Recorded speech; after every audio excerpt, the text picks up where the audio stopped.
Il n'y a rien qu'à changer. La maladie est toujours là, le problème est toujours là, pardonnez-moi, la séparation est toujours là, le manque d'argent pour payer ça ou pour l'assurance, tout est toujours là. Mais tout à coup, la paix du Seigneur descend sur nous et on dirait qu'on a déjà tout. Tout est résolu. Et j'aimerais, dans cette matinée, vous parler de ça. Parce que je sais que la crainte, c'est surtout l'arme du diable en ce moment. Mais nous, en tant que chrétiens, et des fois en tant que serviteurs de Dieu, on oublie quelque chose. On oublie la paix de Dieu. La paix de Dieu. Et puis depuis quelques jours, là, depuis que Noé m'a demandé de prêcher, le Seigneur m'a donné un mot. J'ai écrit ce qui, comme un brouillon, je disais à Rudy hier, j'ai Rudy, c'est comme un brouillon la prédication. J'ai le squelette de la prédication là, mais je laisse le Seigneur. Dieu conduira demain matin. Et puis j'ai une joie de vous prêcher la parole de Dieu. Je voudrais vous parler de la paix de Dieu. Alors je ne sais pas de l'enseignement, parce qu'on enseigne un petit peu, comme chaque prédicateur, chaque étudiant doit connaître un peu sa parole pour enseigner quelqu'un. C'est quoi l'enseignement? C'est pas compliqué. On parle de la prière, c'est un enseignement. On parle de la foi, ben on enseigne sur la foi. Vous comprenez ce que je veux dire? C'est expliquer quelque chose. Ben, j'aimerais vous rappeler des versets de la parole de Dieu sur la paix du Seigneur. Parce que vous dire que dans le temps où on vit aujourd'hui, on va parler encore, si des gens peut-être ne sont pas chrétiens parmi nous, ben, recevez la paix de Dieu. Mais il faut dire que le monde est agité aujourd'hui. On n'a jamais vu depuis des années, depuis que je suis chrétien, j'ai jamais vu de ma vie un monde agité comme en ce moment. On parlait de guerre, de bruit de guerre aujourd'hui. Il y a des années, on parlait un peu partout. Puis moi-même, je le disais, ça s'est toujours fait, ça. Israël a toujours été en guerre. Les pays ont toujours été en guerre. Il y a eu la guerre mondiale, tout ça. Mais aujourd'hui, il faut dire que même nous, serviteurs de Dieu, quand on étudie la parole de Dieu, on est étonnés, depuis après le Covid, la vitesse que ça va. On est étonnés ce qui se passe partout. C'est comme une révolution mondiale qui se passe. Le monde est vraiment troublé. De plus en plus. Que ce soit pour les guerres, que ce soit pour la vie. Et puis il faut dire les choses, surtout parmi notre peuple, à nous, aujourd'hui. Ça n'a jamais aussi tant bien marché, la vie et les affaires. Hein, pardonnez-moi, je laisse parler mon cœur. Comme ça, on est toute la famille ensemble. Il faut dire que pour beaucoup de personnes, ça va très bien la vie, aujourd'hui. Hein, on manque de moins en moins de choses. Et puis, on va dire ce semblant de paix, là. Cette joie, toujours, je ne parle pas d'ici, mais des garçons chez nous, là, à Paris, là, ils sont toujours heureux, toujours joyeux. Ils ne sont pas trop spirituels, mais ils ont toujours de la joie dans leur cœur. À cause de leur petite vie de tous les jours, à cause que, hop, ça rentre de plus en plus. Hein, ils sont heureux. Les petites constructions, les petites affaires, il faut le faire. Tout le monde a besoin de quelque chose. Mais on sent que ce n'est pas cette vraie paix, cette vraie joie de Dieu. C'est une joie terrestre. Terrestre. Et un chrétien doit avoir une autre joie et une autre paix. La paix de Dieu. Et aujourd'hui, on vit dans un monde tourmenté. Il faut le dire. Un monde où il n'y a pas la tranquillité. Il n'y a pas la paix du Seigneur.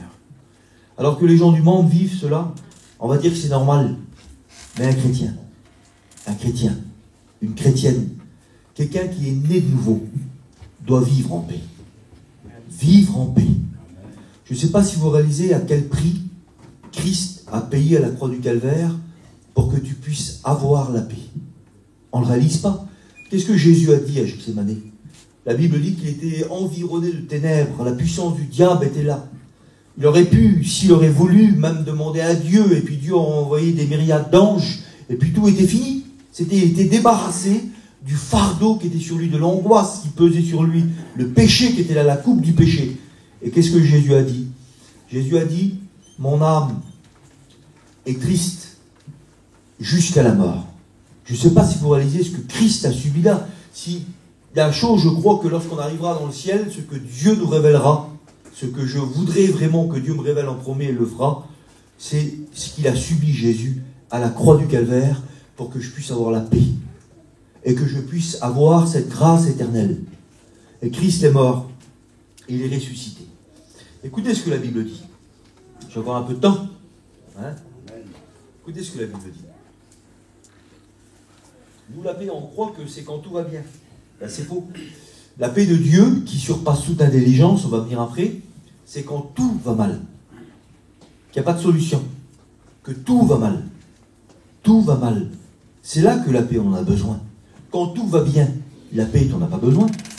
Quand tu es tranquille, tu transactes, on est bien, tout est beau, tout est bien, tout marche bien, les enfants, la famille, on n'est pas malade, tout est bien. La paix, on n'en a pas besoin. On a besoin de tranquillité, de calme, que les petits ne font pas trop de bruit auprès de nous. Mais la paix, elle sert quand tout va mal. Écoutez ce que la Bible dit. Vous savez que la paix, elle a un nom, c'est une personne. Vous le savez ça? Écoutez ce qu'il est parlé dans la parole de Dieu, dans Ésaïe 9, verset 5. Car un enfant nous est né, un fils nous est donné, et la domination reposera sur son épaule. On l'appellera, quelle beauté, admirable. Il faut que Jésus, en priorité dans notre vie, soit admirable. Pardonnez-moi, et je demande pardon à Jésus de ce que je vais dire. Je vais dire, Jésus, c'est pas une roue de secours. Ça arrive des fois, quand tout va mal, on lui demande. Mais Jésus, dans notre vie, en priorité, il doit être admirable. C'est l'admirable. C'est quoi quelque chose d'admirable? On dit quelle beauté. On admire ce spectacle, ou on admire ce décor. On est dans l'admiration devant quelqu'un. Est-ce que moi, Yann, est-ce que toi, tu admires Jésus? Est-ce que dans la nuit, le matin, quand on se lève, notre première pensée, c'est Christ, l'admirable? On l'appellera admirable. Conseiller. Combien de fois dans ta vie, où point d'interrogation sur point d'interrogation, plus de conseil, plus d'idées, plus de solutions, même avec les serviteurs de Dieu, impossible de trouver une solution. Et combien de fois il est venu te conseiller dans la tranquillité? Si je vous demanderais de lever la main, chaque frère, chaque soeur pourrait monter ici, là, et dire, c'est vrai, dans telle et telle situation où c'était impossible pour moi, je ne m'en sortais plus. Le conseiller est venu vers moi. Et lui, il conseille, mais il a le pouvoir de résoudre le problème. Combien de fois qu'il t'a aidé? Dis-moi. Combien de fois qu'il t'a conseillé? Là, je vois les serviteurs de Dieu font déjà ça. Parce qu'on sait des fois de quoi on parle, nous, là. Des conseils, même des fois dans l'église, dans une action missionnaire, dans nos besoins à nous. On a demandé à Dieu, on a prié, et le conseiller est venu. Et quel conseil il donne? Un mot suffit. Dis un mot, et mon serviteur sera guéri. Nous, on explique des tonnes d'affaires, des fois, pour juste une chose. Lui, un mot, il conseille. Dieu puissant. Il ne faut pas un petit peu? Des fois, on dit, moi, Dieu puissant. C'est notre mot, ça. Seigneur, Dieu éternel. On dit ces mots-là comme si de rien n'était. Ma petite, quand on dit Seigneur, je veux pas. Des fois, je dis Seigneur quand c'est vraiment Seigneur. Mais c'est pas pour me faire croire que je vais vous dire Seigneur pour que tu me crois. Je n'oserais pas ça. Vous me croyez ou vous ne me croyez pas? Tout ce qu'on ajoute vient du malin. Tant oui, tant non, soit non. Mais en prenant ce nom de Jésus, le nom du Seigneur, et puis nos enfants, des fois, comme si de rien n'était. C'est pour ça qu'après, c'est banalisé. Vous comprenez? Il a appelé Dieu puissant. Je ne sais pas si vous réalisez. Dieu puissant. Alors, je ne sais pas ce que toi tu vis ce matin, mais le Dieu puissant qui est Jésus va venir à ton aide. Et il dit, Père éternel. C'est incroyable. Vous savez, des fois, on dit nous. Parce que c'est nos jurements à nous. Père éternel. Quelle grandeur. Pour un truc inutile, un truc à tomber par terre. Père éternel, on est perdu. Mais on ne réalise pas que c'est les noms de Jésus, ça. C'est les noms de Jésus. Les scribes, quand ils écrivaient la loi, quand c'est le moment de Dieu, le mot Dieu, la Bible dit qu'ils devaient se purifier dans des bains, juste pour écrire le nom de Dieu. Je le dis pour moi, là. Dieu est en train de me reprendre. Il fallait qu'ils se purifient dans des bains de purification. Rappelez-vous les vases de purification de Canaan. De Cana, c'était ça, c'était des vases de purification. Il fallait qu'ils changent leurs vêtements, qu'ils changent leurs plumes pour écrire tout, juste parce que le nom de El Shaddai allait là être dit par le Saint-Esprit. Et nous, les Pères éternels, les Jésus et Seigneur, quelle misère. Comment que ça passe dans notre bouche? Pour rien. Vous comprenez? Et après, on prie Dieu, on le voit un petit peu petit. On ne voit pas Dieu puissant. On ne voit pas Père éternel Jésus. Vous comprenez? Père éternel. Et il dit, Prince de la paix. Et c'est de ça que je voudrais vous parler ce matin. Le Prince de la paix. Quel beau nom. Je ne sais pas si vous réalisez qui est avec toi. Il s'appelle le Prince de la paix. Quand on est petit, on voyait les petits films là. Quelle beauté le prince charmant, ou la princesse charmante. Il n'y a pas plus beau. Quand on est petit, c'est toujours pareil. C'est on voit un prince, c'est une princesse. Hein, c'est la première des choses. On dirait que quand on est petit, quand on rêve de ça, d'être un prince ou une princesse. Ben pour Jésus, c'est pas un rêve, c'est la réalité. C'est le prince de la paix. Et c'est Dieu qui l'a fait comme ça. Le prince de la paix. Quel beau nom. Et il est avec toi. Alors, on va rentrer doucement dans le message. Et tu vas comprendre que la situation où tu vis là, il faut que la paix du Seigneur vienne te saisir. Parce qu'il y a quelqu'un, je ne cite pas son nom. On le connaît, nous, bien. Il n'est pas d'ici. On l'appelle le tourmenté. Toute sa vie, Zinda, t'es trop bien là. Et là, je ne sais pas son nom. Il n'est pas d'ici. Hein. Il est loin d'ici. T'es trop bien. T'es en sortie bien. La place, ça va pas, machin. Il t'agite en 2 secondes. Donc, le nom a resté depuis des années. Il s'appelle un tel, le tourmenté. Et c'est un chrétien. Un vieux chrétien, depuis des années et des années de lumière. Vous ne voyez pas un petit peu si les gens diraient sur moi, Yann le tourmenté. On m'a déjà dit des fois, on dirait que t'es tourmenté, t'es nerveux. Alors on change avec le temps. Si on est trop nerveux, ben, faut se calmer, il faut avoir la paix. Imaginez-vous qu'on est chrétien parfois et on n'apporte pas la paix. Ben, Jésus, son nom à lui, c'est le prince de la paix. Vous avez vu quelqu'un qui est agréable et qui est doux et qui est calme? On est agité des fois, alors on n'est pas bien, on est là. La personne vient vers nous, elle s'assoit près de nous là. Elle reste 10 minutes, un quart d'heure. La paix qu'a là cette personne sur elle, là, elle te tranquillise. Elle calme ton esprit. Donc on peut procurer la paix. Mais nous, en tant qu'humains, on peut soit procurer la paix ou agiter quelqu'un. C'est vrai ou pas? Hein, des fois, on voit, des fois, le foyer va trop bien. La femme a dit un seul mot. Un mot, parce qu'elle a été agitée ta journée. Tu reviens travailler, toi. Mais je venais sur nous, les hommes, après, t'as casé ou pas. Et ça. T'es là, tu reviens, allez, soit que tu as travaillé ou pas, peu importe. C'est pas ce qui t'apporte de la joie. Tu rentres chez toi, tu as ton petit projet. Tiens, je vais faire un petit manger. Tu te réjouis un peu avec la famille. Et la femme mal décidée. Tu le sens dans la campine, déjà, l'atmosphère. C'est vrai ou pas? Hein? Tous les carreaux, ils sont ouverts, là. J'aimais bien ça. Je suis au milieu de la campine, en train de nettoyer, un peu agité, un peu énervé. Tu rentres, t'es toute tranquille, toi. Un mot à dire. T'es comme ça, t'es révolutionné. C'est vrai ou pas? Puis des fois, les sœurs, vous êtes là, vous avez fait vos petites affaires chez vous. Vous écoutez une petite cantique, une prédication, vous êtes en paix. Je le dis, ça m'a déjà arrivé en VRL. Puis on revient un peu agité pour quelque chose, on revient un peu sec comme ça. C'est vrai ou pas, Nicolas? Juste le regard, un mot, en 2 secondes, paf. On a enlevé la paix à quelqu'un près de nous.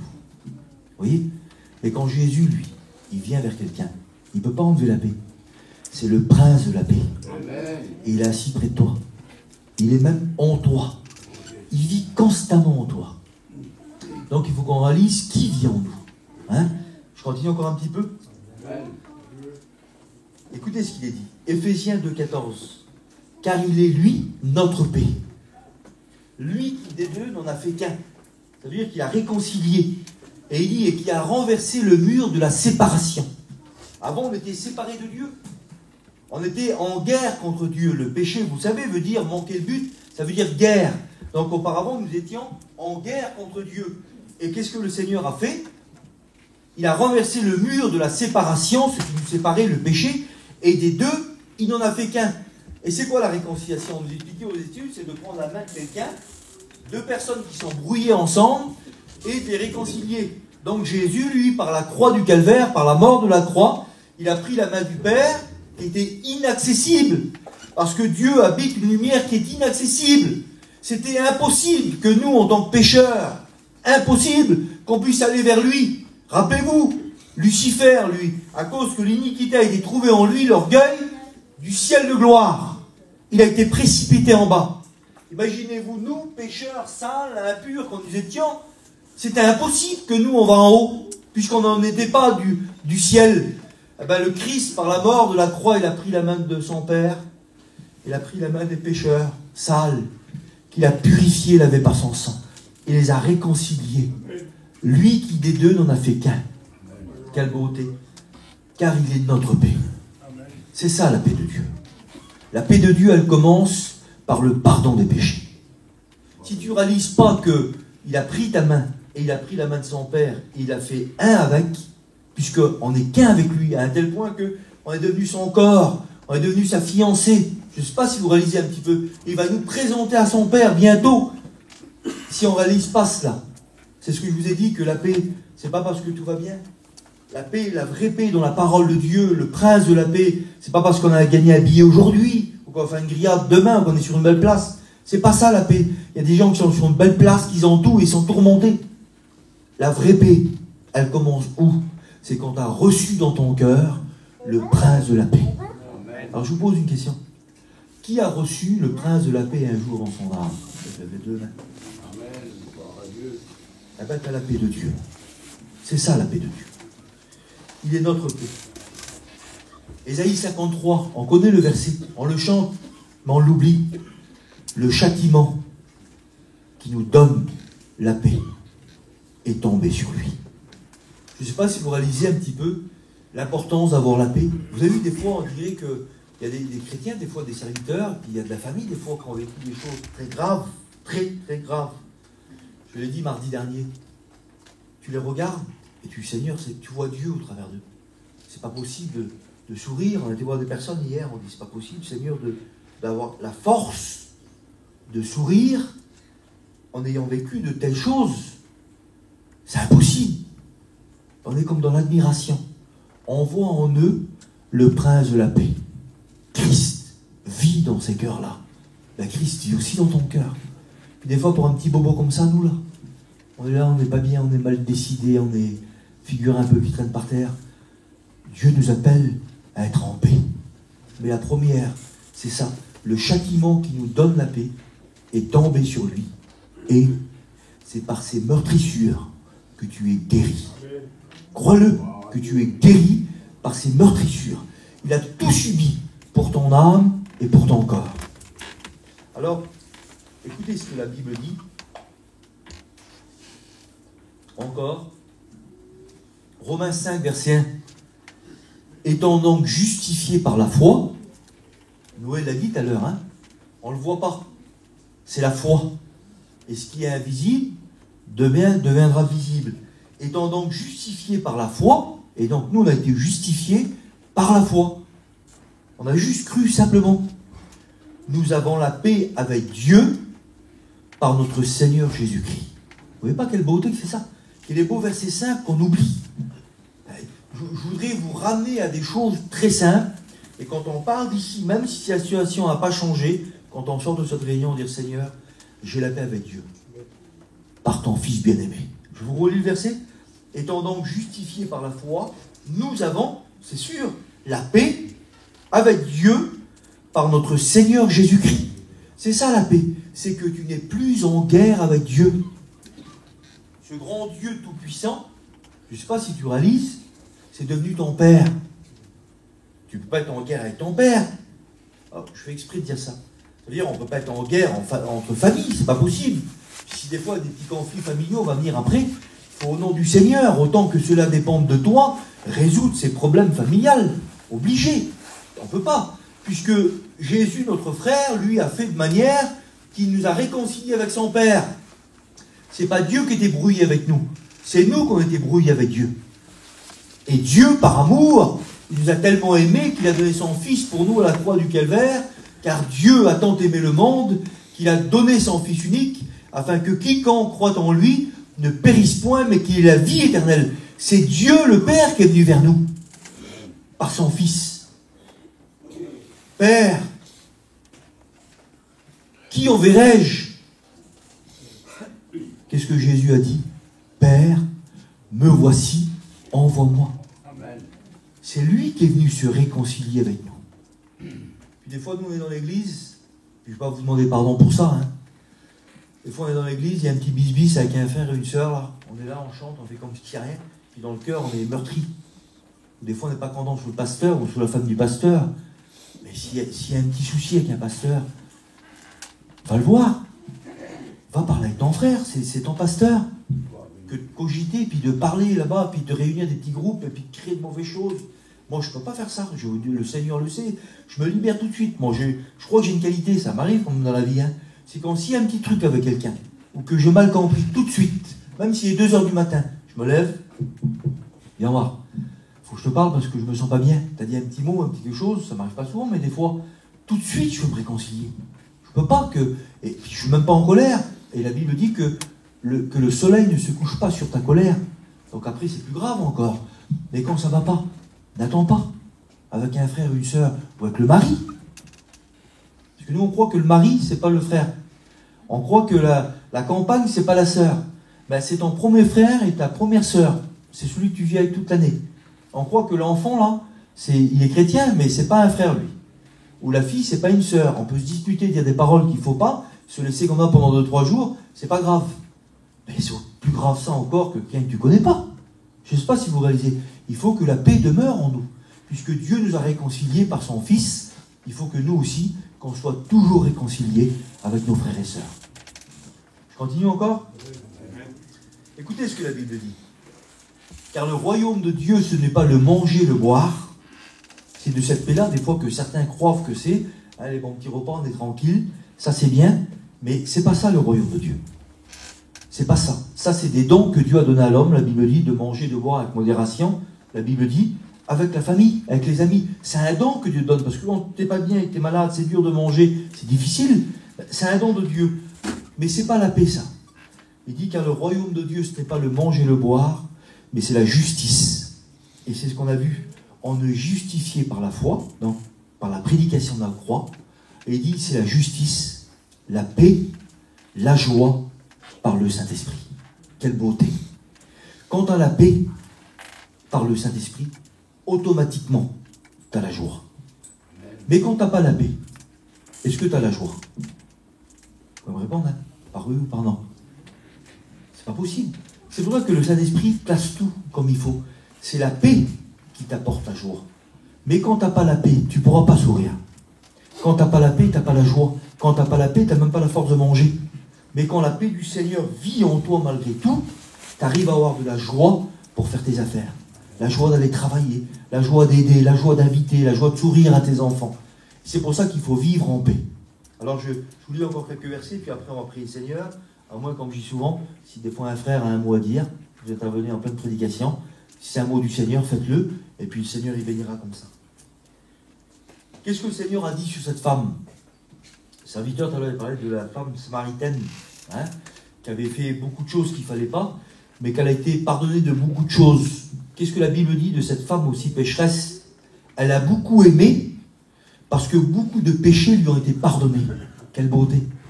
Elle était reconnaissante parce que Christ l'a beaucoup pardonné de plein de choses. Des fois, nous, on ne pardonne pas. Il faut pardonner, simplement. Qu'est-ce que la Bible dit sur cette femme? Va en paix, tes péchés te sont pardonnés. Voilà ce qui nous apporte la paix. C'est que nos péchés sont pardonnés. Alors, je vous pose une question, mais il faut que vous répondez avec votre cœur. Hein? Pourquoi je vous pose des questions des fois, puis vous levez la main? Parce qu'il faut qu'on réalise qu'on a des choses en nous, acquises. Elles sont gratuites. C'est pas parce que tu vas te mettre sur la tête, là, et tu vas marcher des kilomètres sur des genoux, que tu auras la paix, hein, ou que tu crois peut-être acquérir quelque chose, un don qui vient de Dieu. Faut jamais penser ça. Le salut, je vous le dis au nom du Seigneur, ce salut éternel, c'est pas à cause de ta justice, c'est pas à cause de tes bonnes œuvres, et crois pas que tu gardes le salut, parce que tu seras un bon chrétien demain, que tu es gentil, que tu souris, que tu es agréable. Et crois pas mettre les pieds dans le salut de Dieu. C'est impossible. Impossible. Même que tu es un bon chrétien, c'est pas ça qui te sauve. Tu vas me dire, mais qu'est-ce qu'il dit? Ben, je vais te répondre sur la parole de Dieu. Tous les versets que tu viens de lire, la paix là, la paix c'est le salut. Réellement. C'est à cause de toi ou à cause de lui? Dis-moi. Et aujourd'hui, est-ce que tu es digne encore du salut? Qui est digne parmi nous d'acquérir son salut? Même après avoir été purifié par le sang de Jésus, nous, est-ce que tu es digne du salut, toi? Même après avoir été purifié. C'est impossible. Tu ne fais pas 1 mètre. Je ne fais pas 1 mètre non plus. Donc, toutes les grâces et tout don descend du Père des Lumières. C'est des dons parfaits. Tout vient de Dieu. Et crois pas que ton salut, tu travailles à ton salut avec crainte et tremblement. Ça veut dire 2 choses, ça. Tu travailles à ton salut, donc tu es sauvé, tu y travailles.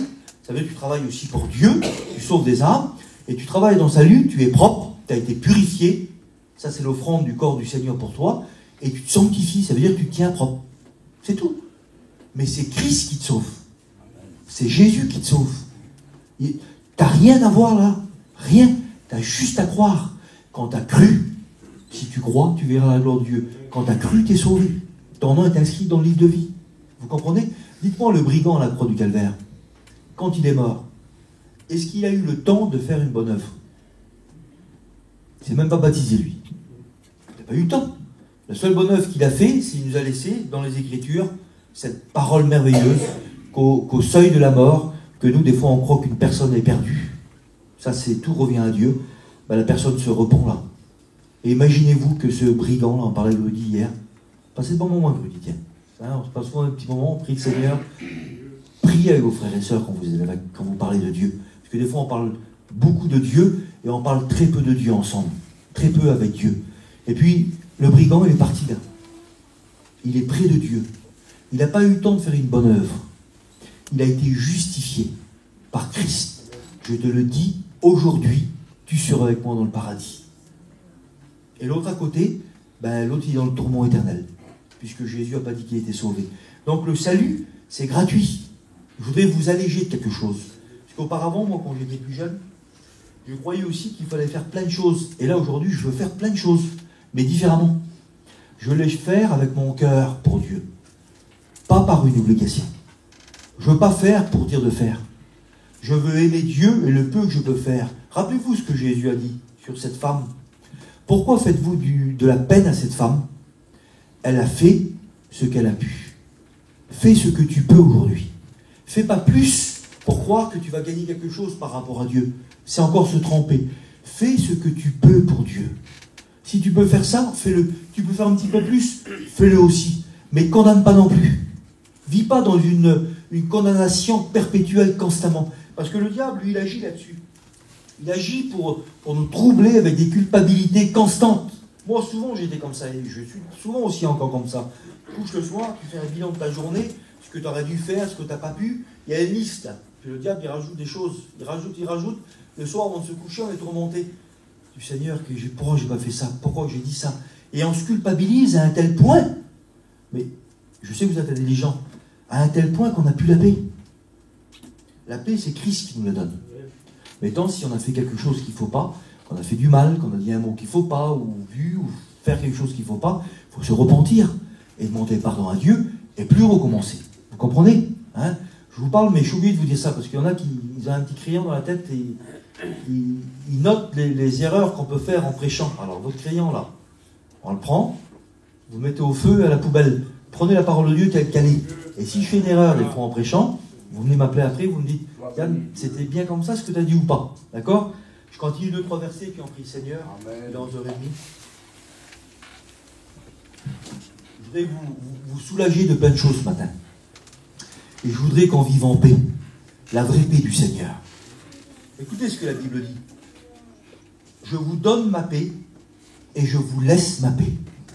C'est pas moi qui l'a dit. C'est Jésus. Non pas comme le monde la donne. Ça veut dire que le monde donne une paix qu'on le sait, comme je vous ai dit tout à l'heure, quand tout va bien. Mais Jésus a dit, je te donne ma paix et je te la laisse. Vous comprenez que la paix du Seigneur ne dure pas 3 minutes. Elle demeure en toi. Tu sais pourquoi? Parce que c'est le prince de la paix qui est avec toi. Il reste avec toi. Il vit en toi. Tu lui appartiens. Écoutez ce que Jésus a dit. Un jour, tout allait mal. Les apôtres étaient là. La Bible dit qu'ils étaient enfermés dans une chambre haute par crainte des Juifs. Donc, ils tremblaient par la peur. La porte fermée à clé. Fermée à clé, ils avaient une situation de crainte, de grand tremblement. Ils avaient peur. Et il y avait de quoi avoir peur. Ils allaient mourir. Christ était mort. Ben, les disciples allaient aussi mourir. C'était normal. Ils étaient à la recherche de tous ceux qui ressemblaient à Jésus. Hein, rappelez-vous cette femme, ton langage te fait reconnaître.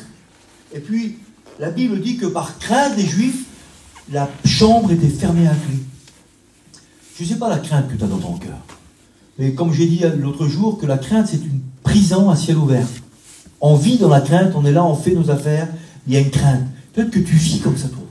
Dans une crainte constante. Peut-être que mardi, tu étais là, Dieu a commencé à bénir, mais il y a toujours cette crainte ou quelque chose d'autre encore que le diable est venu sur ton cœur. Vous voyez ce que Jésus a fait? La Bible dit que Jésus apparut au milieu d'eux. Jésus, lui, peu importe une porte qui est fermée à clé. Si ton cœur est fermé ce matin, pendant que je prêche, tu sais que c'est pour toi, mais ton cœur est fermé parce que le diable a fermé à double tour. Vous savez ce qu'il fait le Seigneur?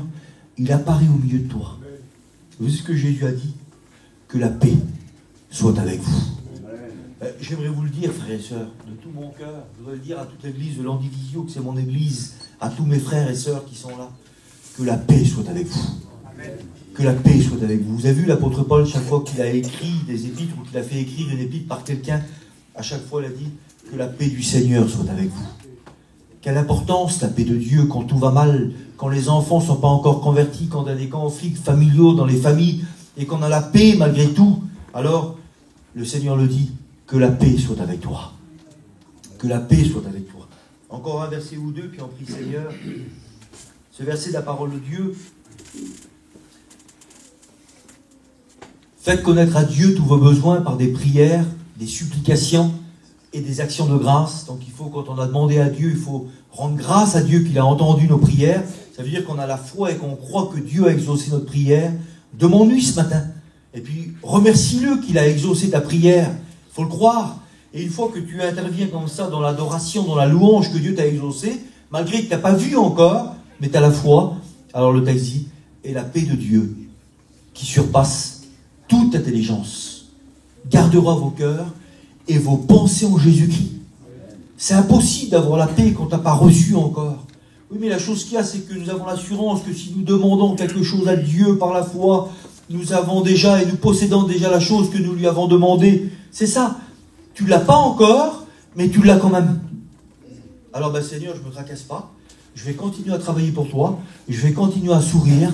Je vais continuer à faire du bien. Je vais continuer à aimer. Je vais continuer à évangéliser là-bas, à m'occuper du petit foyer là-bas. Même si ma famille n'est pas convertie, j'y crois, tu me l'as dit. La paix de Dieu doit me garder maintenant. Je reste en paix.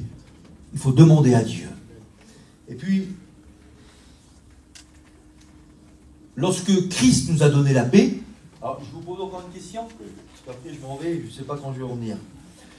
Qui a la paix du Seigneur? Levez la main. Voilà. Doute pas, même si ça ne va pas bien ce matin, doute pas. La paix, tu l'as, puisque c'est lui la paix. Vous comprenez ce que je veux dire? Oui, mais tu vas dire, oui, mais ça va mal en ce moment pour moi. C'est pas ça que je t'ai demandé. Avec tous les versets là, qui sont gratuits, la paix est gratuite. Réellement, si tu es sauvé, tu dois avoir la paix de Dieu. C'est normal. Ce qui te tourmente, c'est quand tu n'es pas sauvé. Le seul tourment qu'on doit avoir, c'est quand on n'est pas sauvé. Puis s'il y a un doute que le diable te met de ton salut, chasse-le ce doute-là. Et crois-le que tu es sauvé. Alors on a la paix du Seigneur. Ça, c'est la part de Dieu. Il nous a accordé la paix par son Fils bien-aimé à la croix du Calvaire. Mais aujourd'hui, qu'est-ce que la Bible dit? Heureux ceux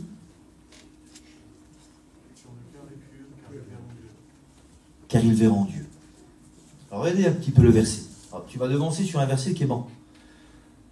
Heureux ceux qui ont le cœur pur, car ils verront Dieu. Purifiés par le sang de Jésus. Encore gratuit, ça ne vient pas de nous. Cela ne vient pas de vous, afin que personne ne se glorifie. Le salut, je te le dis au nom du Seigneur, il ne vient pas de moi ni de toi, ni de mes efforts, ni parce que je vais en Bosnie. C'est pas ça. Ça vient de lui. Heureux ceux qui ont le cœur pur, car ils verront Dieu. Mais quand tu as le cœur pur, tu as la paix.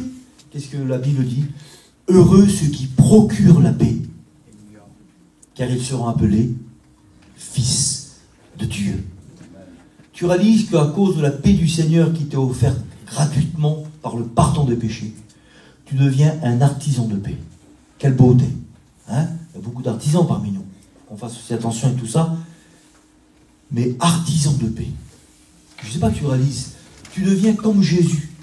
Tu procures la paix à quelqu'un.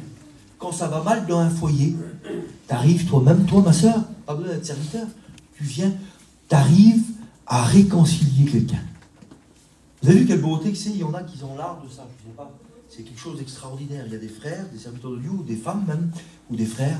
Quand le foyer va mal chez quelqu'un, là-bas où les enfants ça va mal, ils arrivent, ils s'assoient, ils écoutent. Même que l'autre il crie là. Hein, il les laisse crier, mais il prie dans eux comme ça, puis tout à coup il parle. et tout doucement, au lieu de donner raison à l'un à l'autre, sans de dire oui à tout le monde, ils ont une façon de faire. Et ils parlent avec amour, avec douceur. Et tout à coup, là, d'un seul coup, les deux personnes qui étaient embrouillées, là, il vient comme une culpabilité sur eux. Ils se découvrent qu'ils ont besoin de la paix du Seigneur. Et puis un petit mot de dit. Et puis la prière se fait. Quelle beauté. Et quand la prière se fait, le foyer est en paix. Le frère, là, a procuré la paix dans le foyer. Je parlerai au serviteur de Dieu.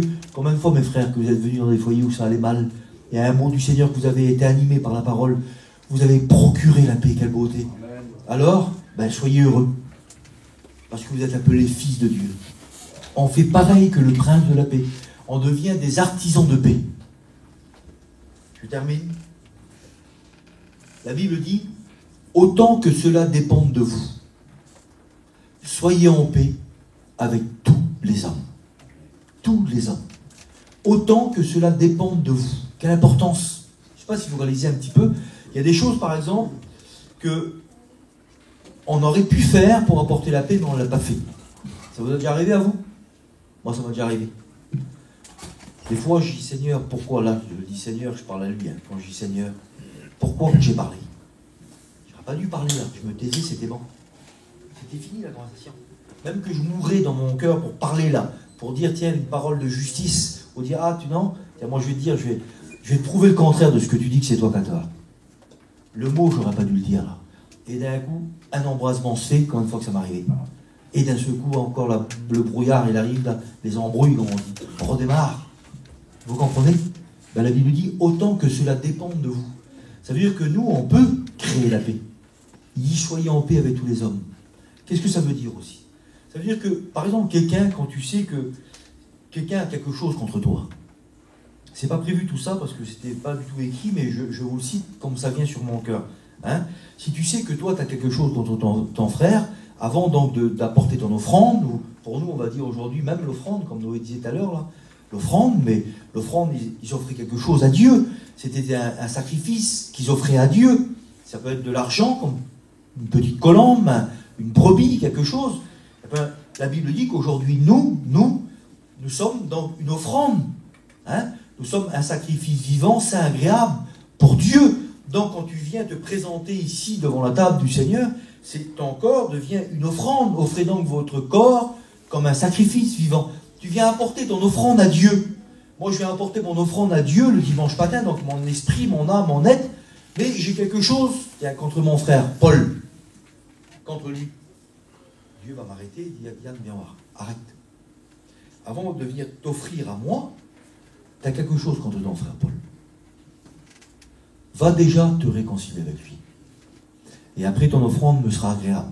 Autrement, ce que tu vas faire, ça ne sert à rien. Comme Noé a dit tout à l'heure, c'est même une abomination devant Dieu. Vous comprenez comment c'est important? Ça, c'est moi qui a quelque chose contre lui. Mais si mon frère Paul, bon, lui, c'est mon frère, on peut vraiment se regarder dans les yeux, parce qu'on n'a jamais rien ensemble. Lui, il a quelque chose contre moi, parce que j'ai fait quelque chose que j'ai vu ou pas vu, mais que je sais, par exemple, il a quelque chose contre moi. Tort ou raison, peu importe. Moi, je viens, hop, à l'église, là, allez, je chante, je prêche, de beauté, je prêche, et je sais qu'il y a quelque chose contre moi, mon frère. Qu'est-ce qu'il dit, le Seigneur, là? Va vers lui. Va te réconcilier avec lui. Autant que cela dépend de toi. Tu peux le faire, toi. Va l'aider. Sors-le de sa misère où il est là. Parce qu'il souffre, il n'est pas bien. Et c'est à cause de toi. Alors je vais vers mon frère, Paul, tu vois, je te rappelle dans mes bras, Paul. Mon frère, je te demande pardon si je t'ai dit quelque chose, si je t'ai fait du mal, t'es embourbé tout le temps à cause de moi. Pardonne-moi si je t'ai fait du tort. Quelle beauté. On se prend dans les bras et on vient tous les deux devant Christ. On présente notre corps, notre offrande devant Dieu. Et Dieu dit quelle beauté. C'est ça la paix. Et ça, on doit être des hommes comme ça. Mais ça peut être, pardonnez-moi, dans un foyer. Là, c'est mon frère, je parle physique. Mais ça peut être dans un foyer. Il y a des frères, des sœurs qui en réalité, ils sont dans le foyer, mais ils ne vivent plus ensemble. Un petit bis-bis, un petit truc là. Tiens, je vais lui montrer, moi. Je vais lui faire la tête pendant 3 jours de temps. Je vais dormir sous le coussin là-bas. Je vais lui montrer, moi, qu'il faut qu'il change. Mais c'est pas comme ça que ton mari changera. C'est pas comme ça que ta compagne changera. Et la situation entre mon frère et moi que je viens de vous expliquer là, toi et ton mari, c'est exactement pareil. Hein. C'est pas parce que c'est ton mari que c'est pas ton frère. Hein. C'est pas parce que c'est ta compagne que c'est pas ta sœur. c'est pas parce que c'est tes enfants que c'est pas tes frères et sœurs. La priorité, ta petite église, c'est dans ta maison. Alors on doit procurer la paix. Là, ça fait 40 minutes. Donc j'arrête. Parce que moi, je me regarde. Et je termine sur ça. Allez. Voilà. Ça rigole pas toujours. Écoutez, vous avez vu Salomon dans la Bible. Salomon, c'est un homme extraordinaire. Je ferme la Bible comme ça. C'est sûr que je vais arrêter. Salomon, c'est un homme extraordinaire. C'est vrai qu'il a mal fini, Salomon. Après la suite des temps, on ne sait pas ce qui s'est passé. Il avait un cœur pour Dieu, Salomon. Donc, son avenir dans le ciel, nous, on ne la connaît pas. Nous, on voit ce qui est écrit, mais après, le reste, on ne sait pas. Devant la mort, vous savez, le cœur qui a aimé Dieu, en général, la première des choses qu'on va faire, c'est la repentance. Et c'est à ce moment-là, le moment où Dieu intervient le plus. On n'a même pas tout le monde au ciel, comprenez bien.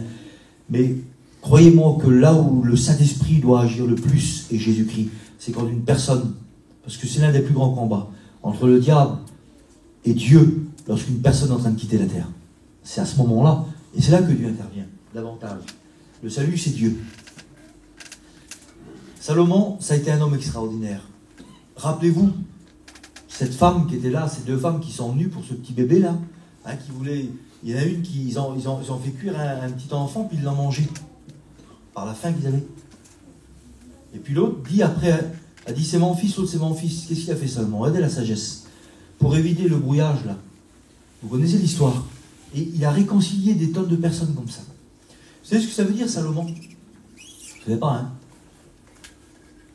Je vous apprends quelque chose. Ça veut dire pacifique, Salomon. Son nom veut dire pacifique. Et le mot pacifique, j'ai regardé dans le dictionnaire, qu'est-ce que ça veut dire? Écoutez comme c'est beau. Et c'est ce que je voudrais. Et on dit des fois, c'est-à-dire quelle beauté. Quel homme pacifique. Quelle femme pacifique. Hein, on l'écoute ça. Hein? Ben, ça veut dire ça. Ça veut dire qu'il ne cherche pas l'épreuve de force. Je vous le relis. Qui ne cherche pas l'épreuve de force. Il ne force pas avec les frères. Quand tu vois que ça chauffe, là, que c'est trop lent, et puis que plus il va insister, plus ça va être compliqué ou être dans le foyer, il ne recherche pas l'épreuve de force. Et malheureusement, et je le dis même certains serviteurs, hein, voilà, tu as des frères serviteurs de Dieu, même moi, en tant que serviteur Yann, des fois je ne peux plus parler avec eux. Il y en a comme ça, hein, pas beaucoup, hein, mais tu ne peux pas parler. Tu parles d'une chose bénie, ils arriveront sur d'autres choses arrière, bibliques, mais qui ne servent à rien. Et que c'est comme une épreuve de force. Il faut qu'ils ont toujours raison. Et tu as des frères, des sœurs aussi, il faut toujours qu'ils ont raison. Quand la conversation a fini, il faut que c'est leur nom à eux qui est cité à la fin, qui soit cité. Eh ben, un homme pacifique, un homme qui a la paix, qui a le prince de la paix, il ne recherche pas l'épreuve de force avec ses frères. Pacifique, ça veut dire qu'il ne recherche pas les conflits. Vous en connaissez, vous, des chercheurs de conflits? Hein? Il y en a, nous, hein? Ils recherchent, on dirait qu'ils sont assoiffés de conflits. Si tout va bien, ça va pas. Si tout le monde est en paix dans le foyer ou parmi la famille, ça va pas. Il faut qu'ils arrivent, ils ont une clé, hein, spéciale conflit. Dès qu'ils voient un petit endroit que ça va mal, bien là, ah tiens, il faut que j'y dise un petit mot, ils recherchent les conflits. Ben nous on n'est pas comme ça. On recherche la paix.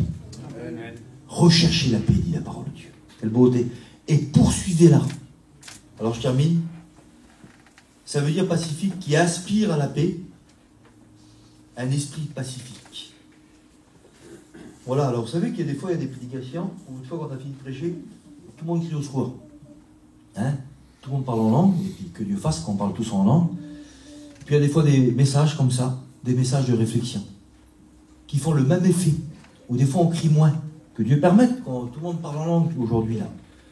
Mais réellement, c'est la prière du cœur qui compte. Et puis des fois, on est là, on est dans des tourments pendant des mois. Le diable nous a tenu l'esprit, même par des versets de la Bible. Il s'est servi des versets des Écritures pour troubler Jésus. Hein, il est écrit, il connaît la parole. Il peut se servir même des versets du salut, des choses, pour nous culpabiliser, nous faire du mal. Et puis on arrive dans une réunion tout simplement. Et puis un mot de Dieu est donné. Et puis nos yeux s'ouvrent, dire Seigneur, c'est ça la paix. Le salut, c'est ça. J'ai rien à faire pour le salut, tu as tout fait toi. La paix, tu es venu par ton Fils me réconcilier avec toi. J'ai la paix aujourd'hui, et puis moi je suis toujours triste, toujours mal. Seigneur, je voudrais prendre une décision ce matin. Je voudrais que la paix du Seigneur se manifeste en moi. Je voudrais vivre en paix. Tu vois ma situation, je suis malade, j'ai des problèmes de famille, il y a des ceci, cela. Mais Seigneur, je voudrais vraiment que ma famille voie que j'ai la paix, que je procure la paix autour de moi. Tu vois, ces soucis qu'on a chez nous, Seigneur, je voudrais procurer la paix. Je voudrais réaliser et te rendre grâce ce matin, te louer à cause que tu es le prince de la paix. Alors on ferme nos yeux.